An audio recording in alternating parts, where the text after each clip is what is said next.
పరిశుద్ధాత్మ దేవుడు ఈ స్థలములో అందరినీ తాకింది. పరిశుద్ధాత్మ శక్తి వారు ప్రార్థించేటప్పుడు, ప్రవచన వ్యక్తి మాట్లాడేటప్పుడు ఆత్మ అందరినీ తాకింది. నా ప్రియమైన దేవుని బిడ్డలారా, నేను అప్పుడు చూశాను ఈ స్థలములో ప్రకాశమానమైన వెలుగు అందరినీ తాకింది. దేవుడికి స్తోత్రం.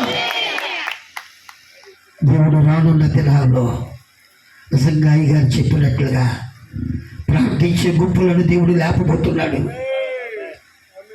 ప్రార్థించే గుంపులను దేవుడు లేపబోతున్నాడు. ప్రతి సంఘములో, ఏ సంఘములో ప్రార్థన అనేటువంటి శక్తి ఉంటుందో అనేకమైన కార్యాలు మనము చూడగలము. దేవాది దేవుడు చేయగలడు. నువ్వు ఎన్నిటిలోనైనా వెనకబడవచ్చు, కానీ ప్రార్థనలో మాత్రం మనం ఎప్పుడైనా వెనక పడ్డామా దేవుడిచ్చే కార్యాలు మనం చూడలేము. దేవుడికి స్తోత్రం చెప్తా. ఇంకా గట్టిగా చెబుదా. నిజంగా ఈ రాత్రి దేవాది దేవుడు, దైవ సేవకులు, మాకు ఆత్మీయులు నిజంగా మమ్ములను నిజంగా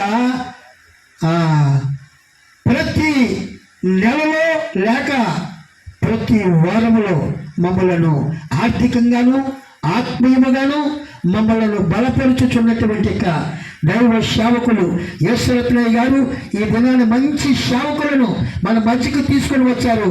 నిజంగా చక్కని యొక్క వాక్యమును అందించి సంఘాన్ని పురుకొల్పి పరిశుద్ధాత్మతో నింపినటువంటి దైవ సేవకులకు ప్రభు నామాన్ని బట్టి మా సంఘము తరపున, మా గ్రామము తరపున ప్రత్యేకమైనటువంటి వందనాలు తెలియజేస్తున్నాను.